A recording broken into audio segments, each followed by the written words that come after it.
This is an eyeshadow tutorial using the Modern Renaissance palette by Anastasia Beverly Hills. You want to start out with a light color and place it all over your lid. Next, you want to take a transition shade that's essentially just like a light brown shade and place it on your crease, buff it out to create some depth and dimension into your eye. Next, you want to take another transition shade a little bit darker than the first and buff it on top of that first one just to create even more depth.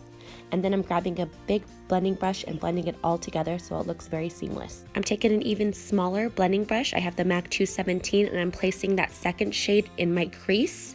And this just makes it a little bit more dense, which gives you more depth to your eye. Take a big blending brush without any product. I have the Morphe E30 and I'm going over everything again to make sure it's all blended out.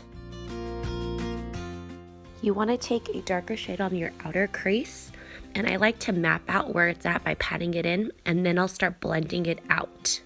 Now when working with darker eyeshadows, you never want to add a lot of product at once.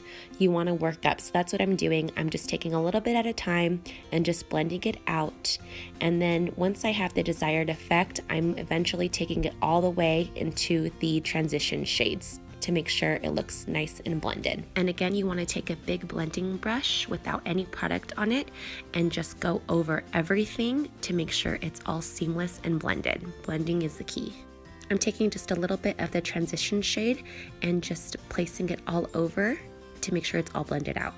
I'm taking a flat packing brush and putting a gold on my lid. I'm not extending it all the way to my inner eye, but then I'm going to go ahead and take that darker eyeshadow shade and just go over it once again because I just felt like the gold was overpowering it and you couldn't really see it as much. And then I'm just blending it out some more. I felt like the transition from the darker color to my crease was a little harsh, so I took a warm tone color and I placed it right on top of that dark crease color just to go ahead and blend it out a little bit more and just so there was a better transition between them. And then I grabbed that big fluffy brush again without any product and make sure that you blend it all together. For a little extra pop, I like to take a light shimmery shade and just place it right on my brow bone and blend it out.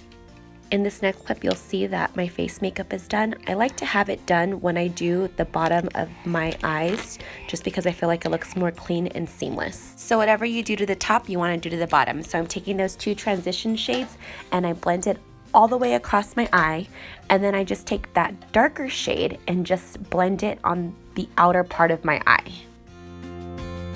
Next, I'm taking a black eyeliner and putting it on the inner rim of my eyes.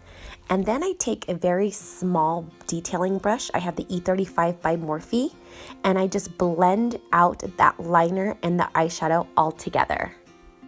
Lastly, I'm putting mascara on my lashes. If you have a problem with your mascara transferring because they're extra long, I suggest using waterproof. That way it stays put. That's the completed look. Just keep blending and your eyeshadow look will really transform.